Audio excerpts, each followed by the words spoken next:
A'udzu billahi minasyaitonir rajim. Bismillahirrahmanirrahim. Rabbi shrah li sadri wa yassir li amri wahlul 'uqdatam min lisani yafqahu qawli. Rabbana zidna ilman warzuqna fahman bi rahmatika ya arhamar rahimin. Subhanaka la ilma lana illa ma 'allamtana innaka antal alimul hakim. Allahumma inna nas'aluka ilman nafi'an wa rizqan thayyiban wa amalan mutaqabbalan. Amin ya rabbal alamin. Bismillahirrahmanirrahim. Assalamualaikum warahmatullahi wabarakatuh. Alhamdulillahirabbil alamin. Alhamdulillahilladzi arsala rasulahu bil huda wa dinil haqq liyuzhirahu 'alad dini kullih. Segala puji hanya kepada Allah atas nikmatnya kita bisa ngaji bareng di sini. Nggak cuman sehat fisiknya kelihatannya ya, tapi juga sehat imannya. Ada yang dipaksa datang ke sini? Alhamdulillah. Di luar sana kira-kira ada yang lagi maksiat nggak? Ada. Kita juga bisa bebas milih mau ngapain, tapi bela-belain ke sini. Di luar panas, yang laki-laki tangan pendek nggak pakai kerudung aja gerah. Ibu-ibu tetap pakai kerudung, belain apa? Kecuali pengen nurut sama Allah ya. Masya Allah. Maka semoga Allah ridho dengan pertemuan ini dan mengumpulkan kita tidak hanya di masjid ini tapi juga kelak di dalam surganya insyaallah. Amin ya rabbal alamin. Salawat salam semoga selalu tercurah pada junjungan kita baginda Rasulullah Muhammad sallallahu alaihi wasallam beserta para keluarganya, sahabatnya, dan semoga Allah sanggupkan kita istiqomah dalam meniti sunnahnya insyaallah. Salam takzim, salam kenal kepada seluruh asatiz, alim ulama, kiai, tokoh masyarakat, ketua DKM, jajaran DKM, ayah bunda yang dirahmati Allah. Terima kasih diizinin ngaji bareng di sini. Ya, selalu senang bersyukur. Belum ngomong aja, jadi udah didoain banyak banget ya. Dan kalau mau jujur mah aslinya nggak ada pantas-pantasnya. Kalau dari tadi diperhatiin wajahnya satu-satu. Bentar diulangi.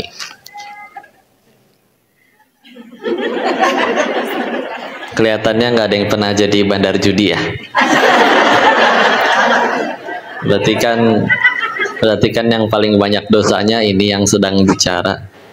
Cuman ya gitu, Allah mah baiknya teh teuingeun ya.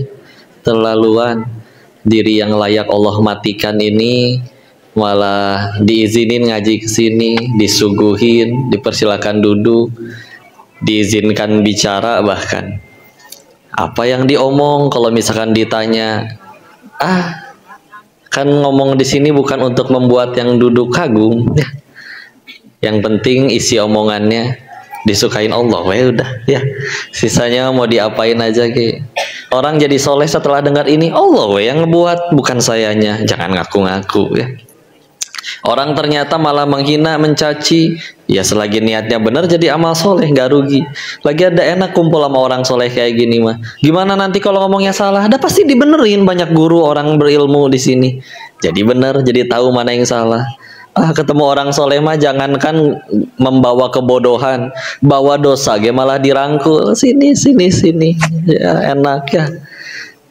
Kalau misalkan ini tempat yang katanya berisi orang-orang baik, tapi kita malah lebih judes, lebih galak, lebih sinis, lebih suuzon daripada yang di tempat maksiat yang pelayanannya maksimal. Ya, mungkin ada yang salah ya, kawisilah. Sehat semuanya Ibu? Alhamdulillah. Awal bulan nih, cicilan aman cicilan? Alhamdulillah. Gak punya? Alhamdulillah. Tapi ibu-ibu mah ya. Siapa? Cicilan ibu-ibu. Oh iya betul. Kan bayar cicilannya lillah, bukan demi dicintai si ibu, betul? Masya Allah. Wah, bapak-bapaknya terlihat lebih tenang. Saking tenangnya ada yang mulai sampai ngences.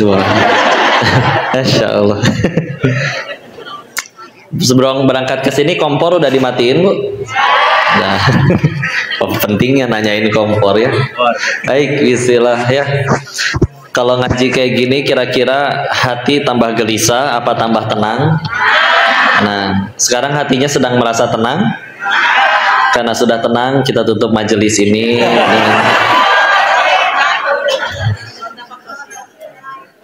Bu, tausiah kenaon atulah ya. Bicara ilmu kita ngadu sama Google udah pasti eleh, betul Pak? Ya. Para kiai, para ulama ngumpul tuh di situ. Ya. Tapi mungkin yang bisa dibedakan adalah nanti ya orang kira punten ya Bu, kira-kira maling, dan tolong jangan diperhalus jadi koruptor ya. Maling mah maling weh, udah ya. Sama kayak kemarin nanya ke anak-anak SMA kajian di sekolahan, pesan nama gurunya tentang jangan pacaran. Ya udah saya tanya dulu, Dek, pada pacaran nggak? Enggak, kami punyanya support system kok.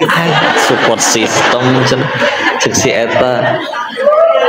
Apa kegiatan dengan support system teh? Gandengan tangga. Maksiat mah maksiat aja ya, jangan diperhalus. Sama kayak ya bukan koruptor, maling gitu ya.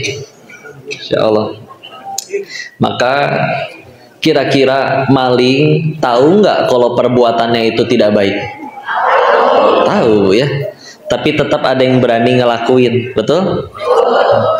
Kira-kira apa sih yang ngebedain? Nah, bisa jadi yang beda cuman yakinnya aja, ya. Sehingga kalau kurang yakin, meskipun uangnya ada, diminta sama istrinya masih nggak ngasih, mungkin tidak cukup yakin bahwa kalau ngasih ke istri nanti ditambah banyak sama Allah. Itu ya. Oh gantian dong, si ibunya juga kena, ya istri sekarang ya. Insya Allah. Kenapa masih suka ada yang membangkang misalkan kepada suami, mungkin tidak cukup yakin bahwa surganya ada di ridho suami. Dua-duanya tambah baik ya. Sila.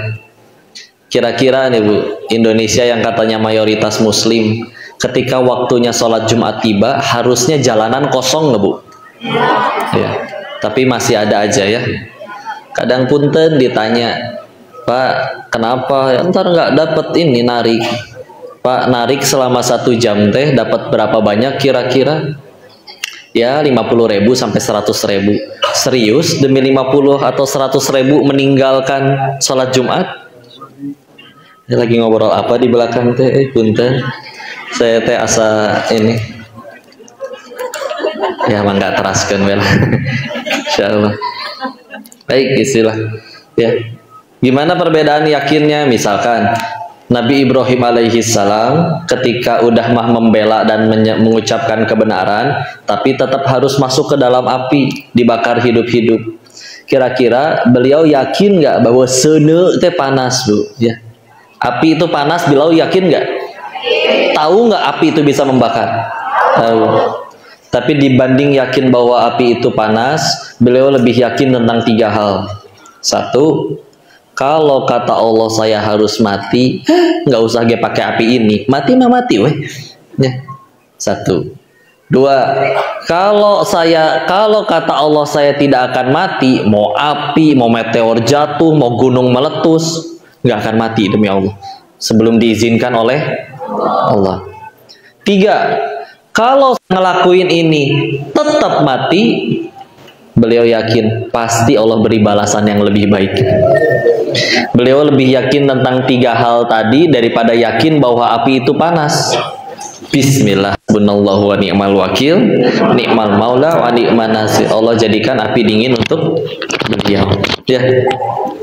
Kayak istilah, karena temanya tentu kita harus bahas tentang Nabi, gimana jadi umat kebanggaan, ya. Dan banyak bahasannya, tapi saya pengen bahas yang ini dulu dari hadis riwayat Imam At-Tirmidzi.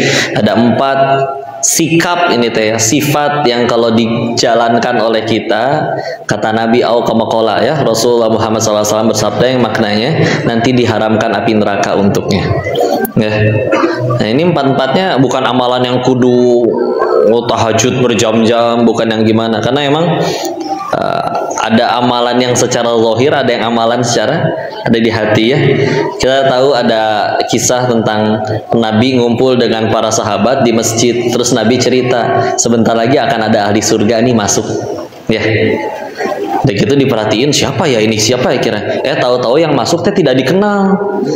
Diperhatiin, dilihatin, akhirnya ada salah satu sahabat, seingat saya Abdullah bin Amr bin Al-As ya, izin ke orang yang tadi disebut Nabi bakal masuk surga. pengen numpang ke rumahnya, saya ada masalah sama orang tua, boleh nggak nginep? Oh ya udah weh, sok mangga, tapi ala kadarnya ya. Niatnya pengen tahu amalannya apa sih orang itu ya. Akhirnya diizinin nginep sampai beberapa hari, tapi diperhatiin baca Qurannya gitu-gitu aja, nggak yang banyak. Tahajud bukan yang ahli tahajud berjam-jam setiap malam gitu, tidak gimana. Dia juga bukan yang ahli saum, bukan ahli ilmu yang benar-benar hafal sekian banyak, enggak. Akhirnya kan jujur kan setelah 3 hari, Aisyah saya teh sebenarnya nggak ada masalah sama orang tua, cuman Nabi pernah bilang kamu tuh ahli surga, saya pengen tahu amalannya apa. Ah seperti yang kau lihat aja, saya emang gini weh, nggak ada amalan yang spesial, tidak ada yang disembunyikan, emang gini aja. Tapi apa terus satu yang beda dengan lain? Allahu a'lam. Beliau menjawab mungkin yang selalu beliau lakukan ya, selalu tidur dalam keadaan sudah memaafkan orang lain, nggak pernah benci, selalu mendoakan kebaikan, nggak pernah iri dengki. Coba ya.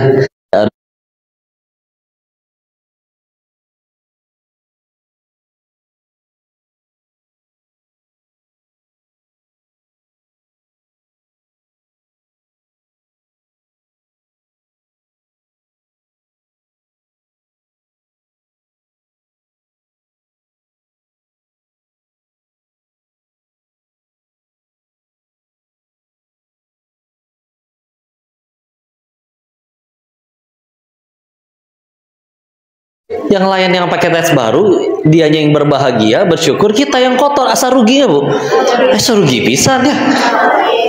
Sedangkan seluruh manusia ingin menghalangi rezeki orang itu, kata Allah tetap kudu nyampe weh. Kita mah nggak bisa apa-apa ya. Tapi kita kotor.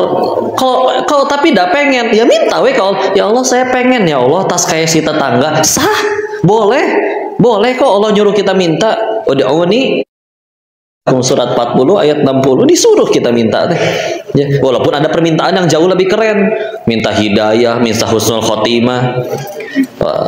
Maka dikatakan dalam salah satu hadis, kalau kita membaca doa Allahumma ini as'aluka husnul khotimah wa na'udzubika min su'il khotimah, maka syaitan akan berkata ini manusia yang cerdas.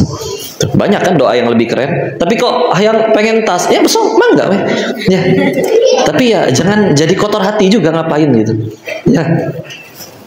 Terus apa sifat-sifatnya ya, ini sering dibahas kalau di Darut Tauhid, nggak sering juga sih, tapi saya masih ingat gitu ya. Terus nemu lagi hadisnya, jadi keinget, yaitu 4 sifat ini disebutnya hayyin, layyin, qorib, sahal. Ulangi ya. Yang ke-1 hayyin, ya 2 layyin, 3 qorib, yang ke-4 sahal.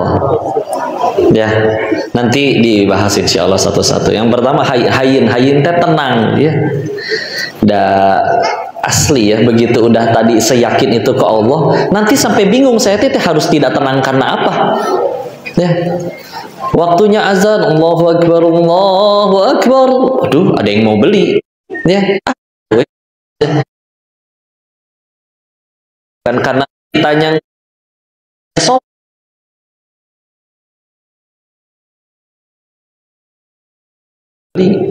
Dan kalau emang itu dia bakal jadi rezeki kita, balik lagi, tenang aja. Ibu beriman nggak di sini? Bapak beriman, Pak? Punten di luar sana bahkan tidak percaya Allah itu ada, tapi orang itu masih punya rezeki nggak? Dari siapa tuh rezekinya kira-kira? Terus masa kita yang Allah jadi benci sama kita dengan ditahan rezekinya? Ya asal nggak masuk akal gitu ya. Sedangkan yang jelas-jelas sambil maksiat aja ada rezekinya, walaupun nanti bahasannya beda, berkah atau tidak, halal atau haram ya. Tapi dibilang rezeki mah ada. Badan sehat, sok lihat maling. Ibu balapan lari sama maling, kencangan siapa bu? Maling ya. Padahal dia haram duitnya, tapi tetap larinya kenceng. Maka nggak masuk akal kalau misalnya kita jadi gelisah asal aduh punten lah bu masalah rezeki. Salah satu bagian pelajaran paling besar yang didapat di Thailand yang berubah Ya, sampai kami mikirnya kayak gini Bu ya. Kalau ada orang yang ngoyo banget pengen jadi kaya, Pak, kami dulu berkesimpulan satu, dia belum pernah kaya. Lah OKB tau apa?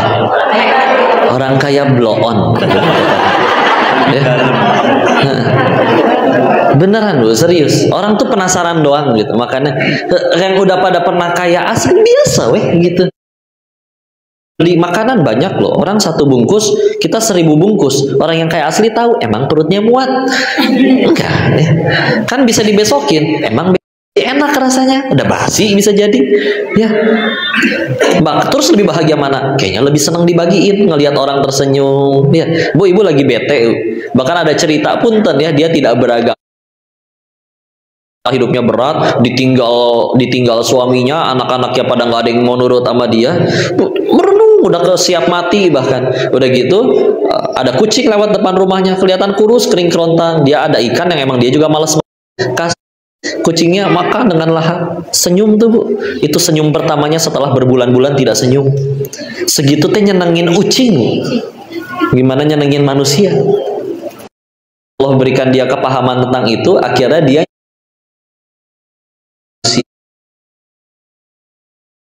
nyampe segitu ikut nyengir tuh ya. Jadi udah gitu aja ya, karena belum pernah kaya weh, udah.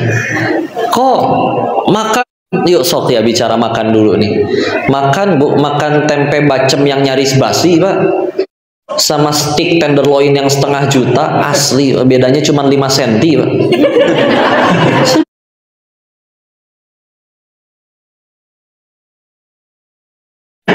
Karena lidahnya lebih pendek ya. Setelah katelen Pak, udah ada di lambung. Emang kenyang makan tempe, emang kenyang makan daging, kenyangnya beda. Sama aja. Apa yang lebih sama? Keluarnya sama-sama bau. Ya nggak? Iya. Ini makanan mahal banget kok. Kok bisa mahal begini? Oh iya, nanti keluarnya wangi. Nggak ada. Nggak ada Bu. Keluar nama satu marga ya. Satu marga, iya. Sepatu, ada sepatu yang 35 ribuan di Gang Pedati. Ya. Nggak tahu masih ada apa nggak. Zaman saya sekolah ada ya.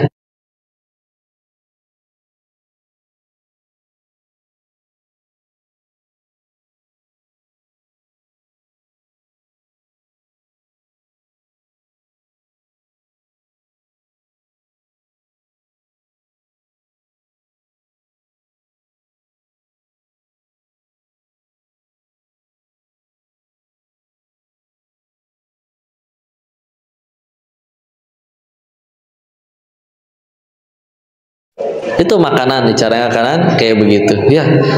Lagian pernah nggak Bu, kita dalam episode hidup nih, jadi kadang bahagia tuh, cara belajar tentang bahagianya tuh beda-beda. Ada orang akhirnya baru menyadari setelah ibarat healing. Ibu suka healing nggak Bu? Misalkan ke tempat cantik ya, namanya apa misalkan Cappadocia. Bener nggak? Atau salah saya weh, mau apa namanya ya? Kita datang ke sana, tapi punten Bu, sendirian. Pelangak pongo ngeliat, ya Allah, yang lain teh mesra, syahdu, kayak film India. Sekalinya ada yang ngedatengin, taunya minta tolong dipotoin. Kan sendiri ya. Sedih. Tapi bandingin ya, kita ketika berkumpul dengan orang yang kita sayangi, kita cintai, cuman ke warung Bu, depan rumah, tangking injek teh kotok, malah jadi sesuatu yang ditertawakan, bahagia, bercanda, ya Allah indah, insyaallah. Berarti kan healing itu ternyata bukan perkara kemana kan, tapi dengan siapa, betul? Atau gini nih, para orang tua yang sedang punya anak lagi lucu-lucunya umur 2 tahun, iya terus pengen pergi ke kebun binatang, yang dinantikan dan bikin kita semangat apa? Ekspresi si anak ketika ngelihat gajah kan. Coba bandingin ya, taman safarinya sama, tapi bapak pergi sendirian. Oh gajah, oh jerapah eta panjang, garing Bu ya. So punten ya Bu, yang ateis, yang maksiat aja bisa menggeser kebahagiaannya jadi kebahagiaan orang lain. Terus katanya yang akunya beriman, masa bahagianya masih keegoisan diri sendiri. Aku harus punya ini, aku harus punya rumah, aku harus punya uang segini ya. Gitu-gitu aja ya. Oh, tapi bisa beli villa banyak. So, bisa didatengin tiap hari. Siapa yang paling menikmati villa indah tersebut? Si Mamang jeung si Bibi. Berenang tiap hari, seger. Glowing wajah juga. Lari-larian di taman, ya Allah kayak film India. Mamang, Bibi. Nanti malam mau tidur di lantai berapa? Udah gede ya nggak, bebas. Tiap bulan digaji dan tidak dihisap. Makanya syarat bahagia itu ternyata cuma satu, jaga villa. Bukan ya. Bukan ya. Coba sok yang punyanya. Ya. Datang belum tentu setiap hari, setahun sekali aja belum tentu. Kemarin ada kesempatan rihlah ke Pulau Seribu, dianterin ke satu pulau kosong, di tengah-tengahnya cuma ada villa satu. Ketemulah satu, kirain jurig ya, tapi masa barang-barang kia. Siang ketemu, oh ternyata yang jaga pulau ini, ternyata mohon maaf punya salah satu tokoh besar di Indonesia dulu.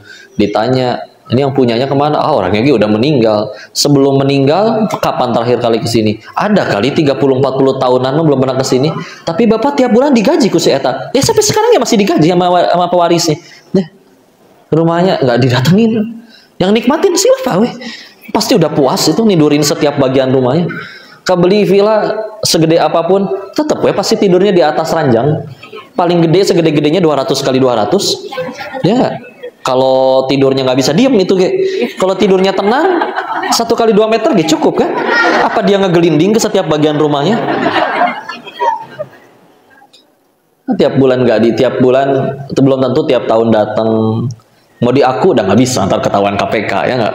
Udah gitu tiap bulan gaji si Mamang sama si Bibi ya. Belum apalagi maintenance kolam renang, ngisi token. Bu punya villa segede gitu, ngisi token 20.000 dilepehin bu sama tokennya. Udah, dan yang paling repot dihisap. Bener, tenang ketika yakini punten ya, kamu kurang ajar, saya akan bunuh kamu. Allah nggak ngizinin, malah dia yang kepleset atau gimana ya. Nggak semua yang akhirnya terjadi dalam hidup kita pasti atas seizin Allah. Kalaupun rasanya nggak enak, udah pasti itu ada untuk kebaikan kita ya. Kok saya pernah mata melihat yang kurang baik, tiba-tiba bintiten, lumayan alhamdulillah penggugur dosa ya enggak. Bisa jadi ada dosa kita yang belum bisa dihapuskan, ada amalan segitu-gitunya. Sholat lupa rakaat wae, istighfar jarang, sedekah diirit-irit, tapi kadang cita-cita nggak nanggung. Saya mah nanti meninggal pengen tetanggaan sama Nabi surganya. Malaikat kemudian naon ya amalan sih geleng-geleng. Tapi pengen dikabul sama Allah, ya udah diberi fasilitas. Tetangganya ada yang nyebelin, ada yang tempat kerjanya ada yang nyakitin. Rugi enggak ada kalau dipikir-pikir. Kadang kitanya juga mendramatisir ya. Hidup misalkan nyaris 40 tahun, akhirnya hijrah 3 bulan terakhir, tapi hidupnya masih berat, terus malah berdoa, ya Allah kenapa saya ya Allah, ya Allah ini kamana wae itu puluhan tahun ya, hijrahnya baru 3 bulan. Kalau mau bicara kamana wae kan aneh ya, kita bisa serius pengen lulus kuliah ada, bisa serius pengen dapat kerjaan ada, bisa serius ingin mendapatkan cinta dari lawan jenis ada. Tapi kadang bisa tidak serius, gitu ke Allah gitu ya. Terbukti gimana ya, sholat bari nguap gitu ya, dientar-entar ya, lupa rokaat. Karena asli kita bicara tentang khusyuk itu hanya bicara prioritas. Kita akan khusyuk terhadap sesuatu yang penting. Contoh, lagi ngelamar anak orang nih, pasti khusyuk. Memperhatikan setiap detil calon mertua ngomong apa. Nggak ada sambil datang tuh banyak. Ngomong naon pak? Nggak ada. Bayi belum ngerti apa-apa, nggak bisa nyari rezeki sendiri. Tapi totalitas.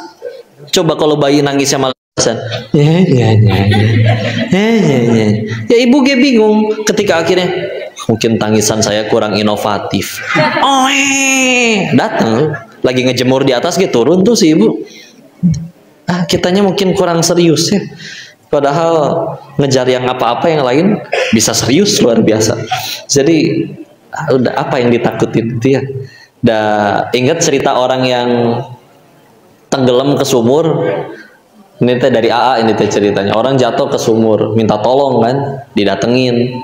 Ada orang turun, selamat dia naik. Biar tenang, ada dia bawa susu, dikasih dulu segelas susu.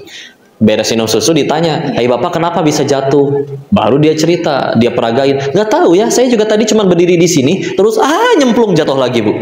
Ya. Tapi jatuh yang kedua meninggal. Ya.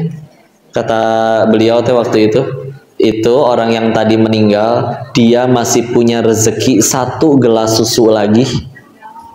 Makanya udah nyampe tempat matinya pun kacih naik heula itu. Harus naik dulu ngejemput sisa rezekinya baru boleh mati.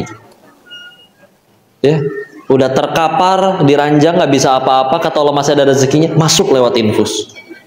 Udah kufur, ngilang-ngilangin nikmat Allah, berasa pengen mati, udah tiduran di rel, keretanya juga lewat, kata Allah nggak mati, karena relnya salah lewat ya, lewat di sebelahnya. Jadi dia relnya kan 2 ya, kita mana tahu yang lewat nanti yang kiri, dia tidur di yang kanan, lewat tengsin geleng, ada yang lihat nggak ya? Jadi malu sendiri ya, Insya Allah. Nggak bisa lah kayak gitu mah. Ada yang berhasil sehat, keluar rumah sakit, lihat tagihannya, sakit lagi, ada. Mahal soalnya. Insya Allah. Tenang aja lah, beneran.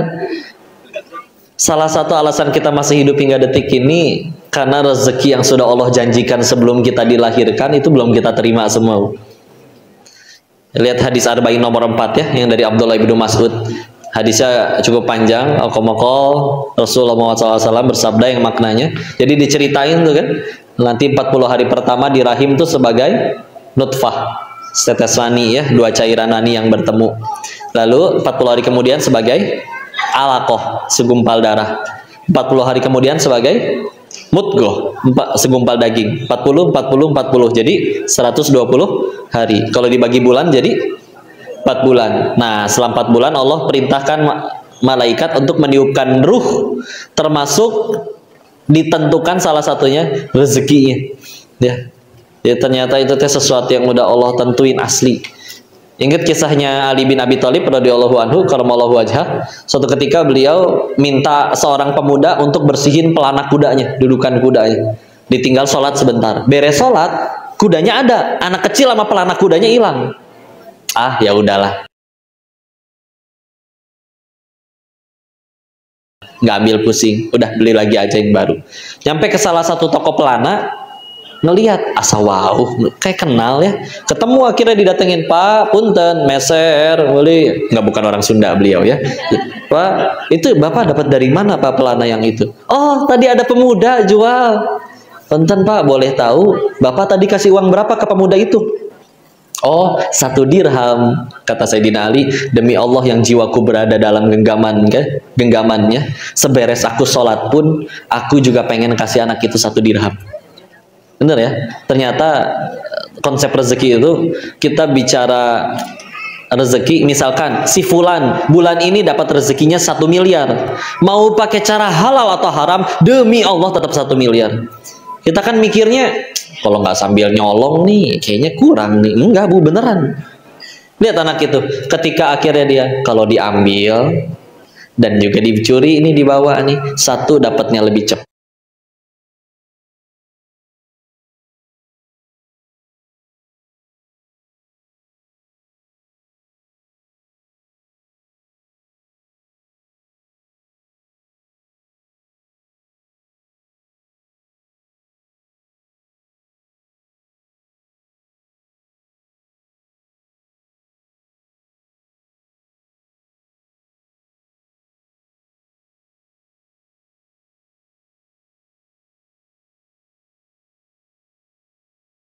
Kalau nggak, silakan cari tempat lain. Daripada nggak jadi, ya udah 1 dirham. Cuman kan bedanya apa? Dia dapat 1 dirham plus dosa. Tapi kalau dia sabar, dapat 1 dirham plus pahala. Pilih yang mana? Yang plus pahala. Ya, bener gitu weh. Karena Ya singkat cerita, alhamdulillah ditolong oleh Allah, pulang nyantri dari tahun 2015 Maret 2017 sampai sekarang. Gitu aja rezeki mah. Udah gitu ceritanya pulang nih Bu, hijrah ya enggak. Udah gitu sambil masih bawa, ya masih ada sisa ya meskipun tinggal beberapa ratus juta. Itu niatnya buat modal usaha ada sambil hijrah tobat, pasti sukses nih saya di Bogor ya. Ketika akhirnya nyampe Bogor, kata Allahnya teh gini meureunnya, katanya mau tobat, nih uang haramnya dikukupan kene, tapi nggak sanggup dibuang ya. Ya Allah, saya lemah, nggak sanggup ngebuang semua uang haram itu, masih melekat di hati. Tenang, nanti dikirimkan bala bantuan. Datang Bu para penolong. Siapa para penolongnya? Tukang tipu datang semua ya. Roh, nih kita bisnis nih, teman dari kecil ya enggak, ini proposalnya lu cuman taruh duit segini, tiap bulan gua ngasilin duit buat lu segini. Wah, terkesan menguntungkan ya. Sampai sekarang batang hidungnya hilang, nah kemana, sebelum ada kabar. Nah, yang lain ketemu jujur orangnya, yang pihak lain, tapi yang pas dia jujur, kitanya berusaha jujur, Allah yang bikin gak laku jualan teh, bangkrut ya. Jadi akhirnya mulai lagi dari nol, jadi jualan kaos kaki di emperan, sempet jadi kurir, nganterin paket naik motor, papanasan, tok tok tok, paket. Tapi ya udah ya, tahu-tahu ada garisnya kayak begini lagi. Ya, tapi dulu ngambek kok. Percuma nonggeng, sujud, sholat, cenah hijrah, ditolong Allah, jalan menuju mana. Tapi setelah akhirnya 3 tahun, terus akhirnya ya sambil terus nyantri, baru mikir nya eta teh pertolongan. Jadi sisa uang haramnya kan nggak ada yang kemakan. Kan pertolongan itu kan nggak melulu sesuai yang aku inginkan. Ya, gimana cara nolongin anak kecil yang sakit gigi Bu? Padahal anak itu masih minta permen. Dengan cara diambil kan permennya. Padahal kata si anak, ibu ini jahat. Karena permen yang aku sukai malah diambil. Ya. Nah, itu saya sedang jadi anak kecil dan saya masih minta permen dan masih memeluk sisa-sisa permen yang ada yang bikin saya sakit gigi, diambil sama Allah karena Allah tahu saya nggak sanggup membuang semua permen tersebut. Ya, udah beres, selesai. Dan kalau misalkan kadang doa ke Allah tuh ya Allah, kalau misalkan kejadian episode diuji kayak sekarangnya pas baru awal-awal pulang dari Thailand, asli udah saya pasti rusak sehancur-hancurnya. Kayak gini juga belum tentu selamat, tapi pas udah episode udah dibersihin dan tobat juga nggak tahu dah, kalau mau jujur saya nggak pernah dapat SMS selamat tobat Anda telah diterima gitu. Nggak pernah gitu kan. Tapi udah diajarin ku Stephen Indrawibowo, kenal nggak Bu? Almarhum pendiri MCI Mualaf Center Indonesia. Doanya kayak gini cenah, ya Allah matikan hamba, minta mati Bu beliau, kalau selama ini dakwahnya nggak jadi manfaat. Buat apa berarti hidup nambah-nambahin dosa, nambahin kota siksaan doang ya, asa rugi. Lebih beruntung anak-anak yang kena ledakan di Palestina. Kita bilang mereka yang kasihan, dan mereka mah belum punya dosa, hafal berapa juz, bisa setengah Al-Quran. Bisa jadi mereka yang lagi kasihan sama saya. Ngapainnya si Denis hidup lama di Indonesia nggak jadi pahala malah jadi dosa, rugi ya, kebalik ya. Udah gitu ditambahin ke saya teh, ya Allah jangan biarkan diri ini dikenal atau populer kalau malah membuat hamba jadi masuk neraka. Nah kayak gini kan jadinya ujian, ibu jadi ujian buat saya jadi ujian buat ibu, betul?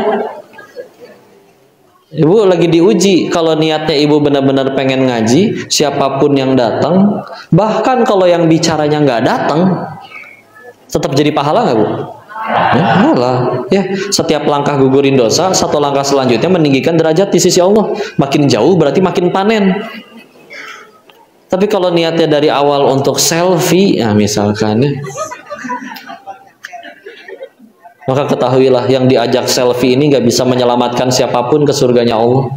Nyelamat diri sendiri aja nggak bisa. Dan ngaji yang sukses teh, yang saya tahu, yang sepulang pengajian ini tambah dekat sama Allah. Kalau kita pulang cerita, akhirnya sukses tadi ngajinya. Iya, dapat hadis apa emang? Enggak, ini selfie tadi ama sih. Bukan eta ya. Ya nggak bisa apa-apa. Nah, Dan bapak-bapak juga jadi ujian buat saya. Ini kapan nih saya ceramahnya sukses? Bukan ketika makin banyak yang datang. Bukan ketika makin banyak yang nonton. Ini lagi berapa? 1.500 orang ini. Lagi-lagi. Ya. Lumayan tuh satu stadion banyak. Masya Allah. Tapi kapan ini ceramah ini sukses? Kalau lillah weh.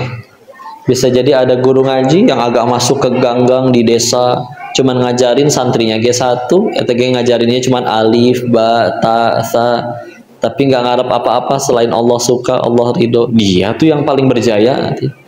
Daripada kini malah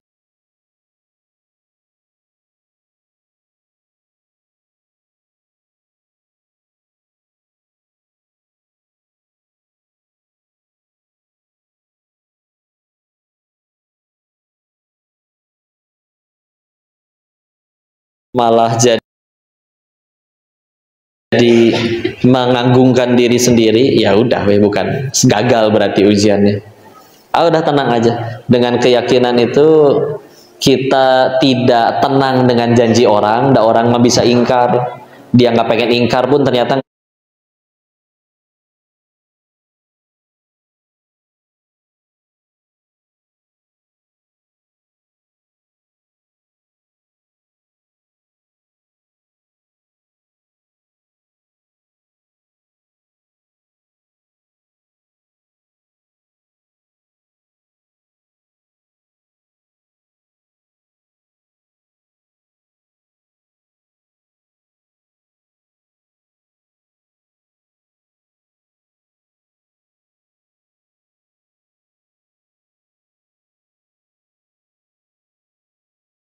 beliau mengutip salah satu kisahnya istri Nabi Ibrahim, Ibunda Sarah di situ, yang buat beliau lebih lama dapat keturunannya.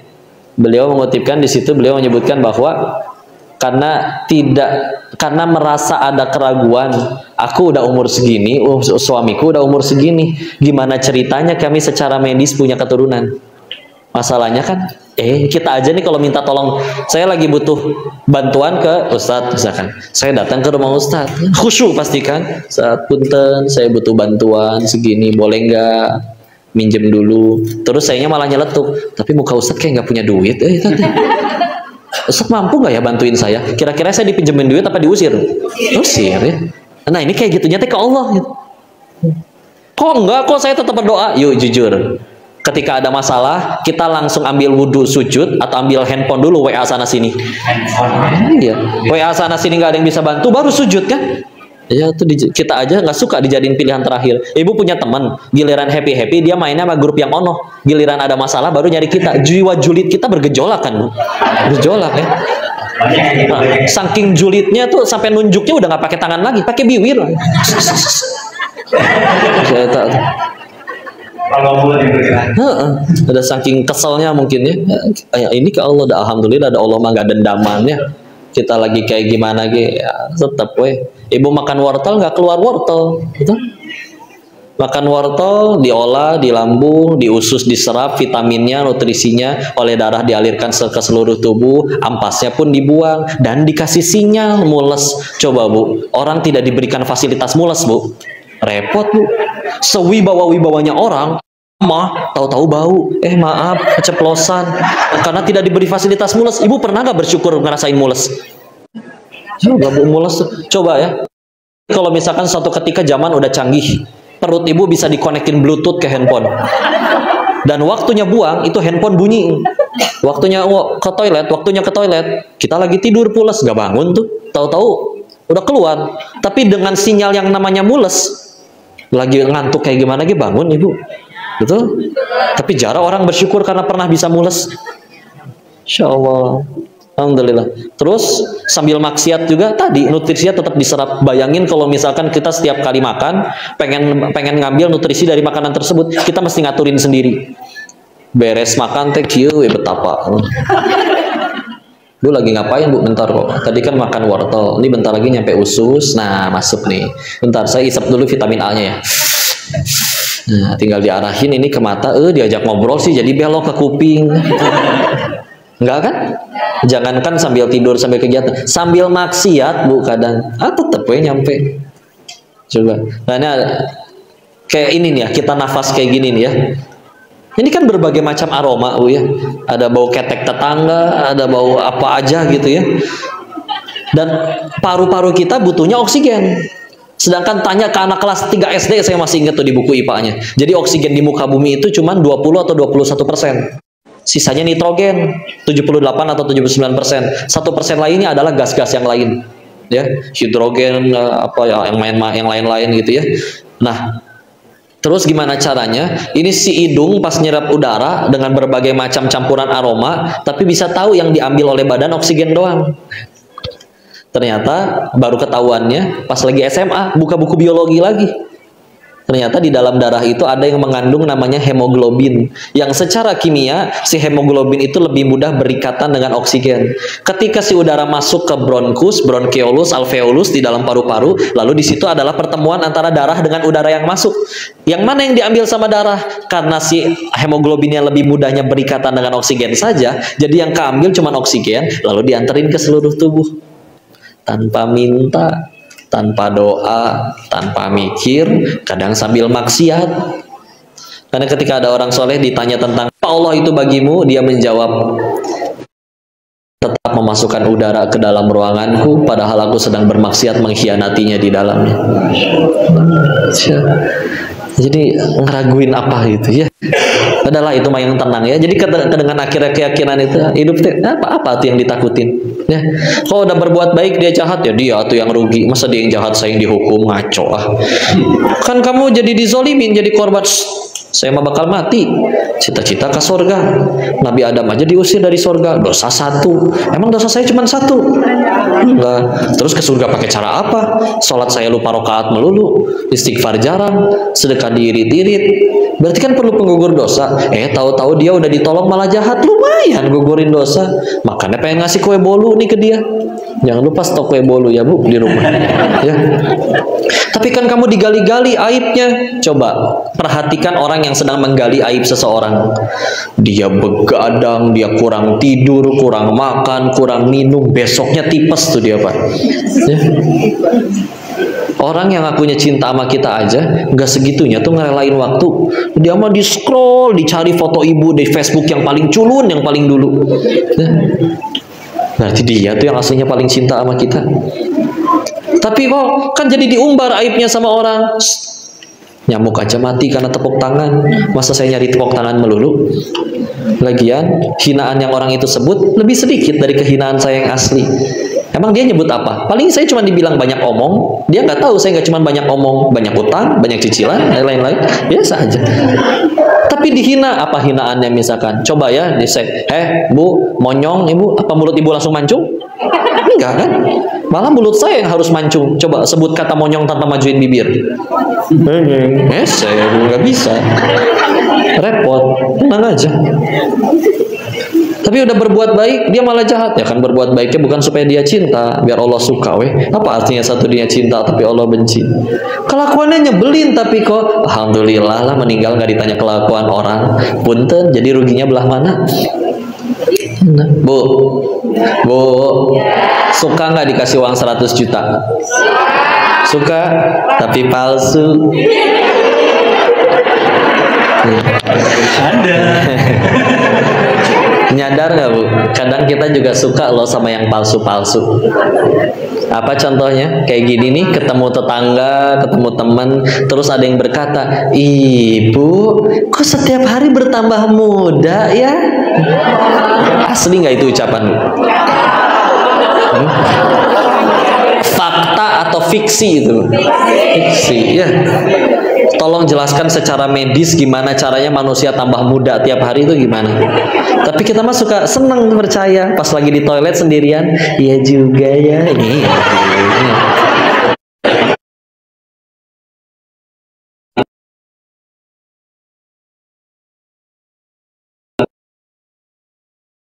Ibu aslinya berapa sih? Kok awet muda gitu loh? Bisa aja sih Koko. Aku udah 42 tahu kok. Masa? Kayak 41,5 loh kok. Lumayan ya. Setengah tahun bisa kali dan alhamdulillah. Udahlah, tenang aja ya. Itu hayyin ya, kita lanjutnya beresin. Lain di ilmu tajwid gak ada ya, lembut ya. Insyaallah surat Quraisy itu ila fi Quraisy ila fihim rihlatasyita'i was-shayf. Ketika ada wawu mati dan yang mati di belakangnya fathah, lalu huruf terakhirnya dimatikan. Shayf, khauf ya. Itu dia dalam huruf ilmu tajwid ya. Kalau secara bahasa mah lembut. Ya, Rasul lembut, lebih mendahulukan urusan orang lain daripada urusan dirinya sendiri. Ya. Dahuluin. Karena emang ya tadi ya, orang nggak beriman aja bisa berubah bahagianya, lebih mementingkan bahagianya anak dan istrinya daripada kebahagiaan diri sendiri, apalagi orang yang beriman. Ingat ketika Umar bin Khattab jadi Amirul Mukminin radhiyallahu anhu, jadi presiden kalau sekarang, mau ngangkat gubernurnya diminta datang ke kediaman Sayyidina Umar. Gubernurnya waktu gubernurnya datang ke tempatnya beliau, maka Sayyidina Umar lagi main sama cucunya. Segagah-gagahnya orang main sama anak kecil kan tetap lucu-lucuan kan, ciluk. Nah, ya, konyol-konyolan gitu. Nah, si calon gubernur teh ilfil, manya kieu Umar. Katanya setan ge takut papasan sama Umar. Wah, main sama anak-anak. Ketahuan sama Sayyidina Umar. Kamu, kenapa mukanya kayak begitu? Iya, maaf Amirul. Kamu nggak punya anak cucu apa di rumah? Punya, sama Amirul ini. Terus kamu seumur hidup nggak pernah main kayak gitu sama anak cucumu? Nggak pernah sekalipun. Ngerasanya bakal menurunkan wibawa, izzah. Apa kata Sayyidina Umar? Pulang kamu sana ya. Gak usah jadi gubernur sekalian. Apa kekurangan saya? Kalau kepada darah dagingmu sendiri saja engkau tidak bisa berkasih sayang, bagaimana engkau akan menyayangi umatnya Muhammad sallallahu alaihi wasallam? Kayak cinta, kayak kasih sayang, dakwah gitu. Kok ilmu nggak penting? Ilmu biar nggak ngalor ngidul.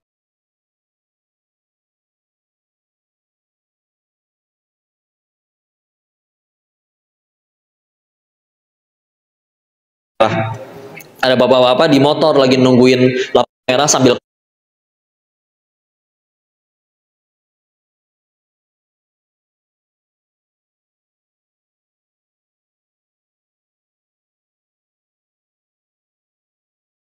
tapi marahnya luar biasa. Dia balik badan, digebrak motor yang belakangnya spakbornya. Buang, sabar dong. Innallaha ma'asobirin tahu. Dalilnya mah 153. Tapi karena tidak ada kasih sayang, tidak ada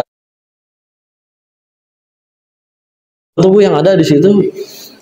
Jadi ya udah, lembut, kasih sayang pada diri sendiri. Sejauh ini udah lebih ngedahuluin urusan diri sendiri juga nggak bahagia.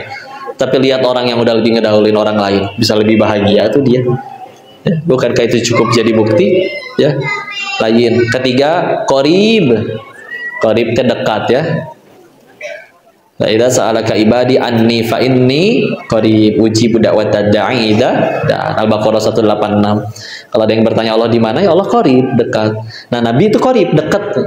Jadi setiap sahabat yang habis ketemu Nabi, berbincang dengan Nabi, mereka semua suka kepedean. Kayaknya saya sahabat yang paling dicintai oleh Nabi. Karena gitu, welcome gitu ya. Dan Nabi mah ketika lagi dakwahnya dakwah penting kepada petinggi-petinggi Quraisy yang kalau mereka terima dakwah itu Islam semakin besar. Tiba-tiba ada yang minta pertanyaan, lalu Nabi berwajah masam. Abasa wa tawalla ajahul a'ma, dan selanjutnya ditegur sama Allah ya, berwajah masam padahal dia ingin mencari. Dan dia bingung mau nanya ke siapa lagi atau kalau nggak ke Nabi.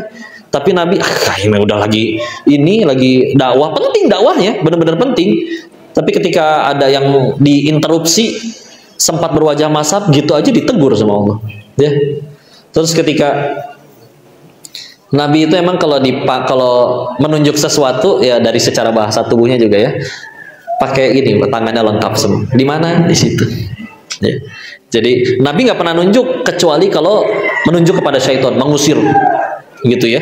Makanya kalau misalkan ngelihat ada ruqyah syar'i, itu ditunjuk ya.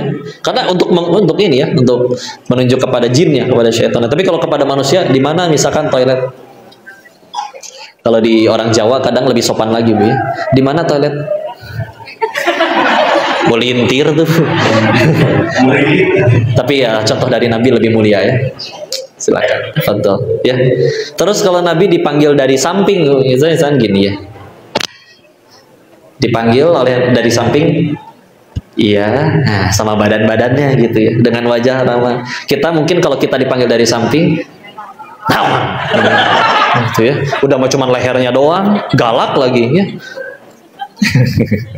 Nah ini bicara akhlak ya, adabnya, keren lah Nabi mah ya.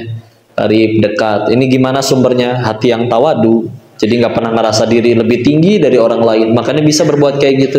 Makanya kita kalau ketemu sama orang yang lebih tinggi menurut kita, entah dia lebih kaya, entah dia lebih punya jabatan, bisa sopan kan? Tapi ketika ngelihat yang ke bawah, bisa jadi nggak sopan ya itu. Makanya bahkan kalau kita pengen ngelihat bagaimana orang itu aslinya, dia benar-benar baik atau tidak, salah satu caranya lihat bagaimana dia bertindak kepada bawahannya. Karena kalau ngelihat dia sopan ke atasannya doang ya wajar atuh ya. Tapi kalau dia tetap bisa bertindak sopan kepada bawahannya, orang yang secara untuk dunianya di bawahnya, entah karyawannya dan lain-lain, nah itu bisa. Ya, yang terakhir sahal teh mudah bu, nggak ribet gitu. Ya. Makan apa nih? Ya nu aya we, jangan gitu milih. Oh ya sok baso, nyampe tempat bakso, oh maaf ini toko bakso tapi udah nggak jualan bakso, jualan naon, kuahnya doang. Ya udah weh, nggak usah sih. Ya, oh di sini ada enak nih jus strawberry, nyampe, mohon maaf stroberinya habis, ya nu aya weh, udah selesai, nggak ribet gitu. Ya, gimana ini ban bocor, ya tinggal tambal, emang berarti harus ada rezeki si tukang tambal ban di kantong saya, udah jangan ribet. Kadang diperibet dulu, kamu gimana sih nyetirnya? Kan bisa dihindari itu paku. Kumaha tuh ya. Udah jangan ribet, udah gampang we, udah selesai. Kita tahu Nabi ya, kalau Nabi dihadapkan pada dua pilihan, karena hadisnya jelas, maka beliau akan memilih yang paling mudah selagi tidak bertentangan dengan syariat. Ya, paling gampang, paling mudah. Jangan dipersulit. Kita mah kadang ya Allah, orang mah ada yang bisa bersyukur punya kontrakan doang, kos-kosan. Ada orang malah bisa ngambek tuh. Ini gimana sih bangun rumah? Catnya tuh nggak boleh warna ini, tahu nggak? Tetap bagus rumahnya, tetap indah.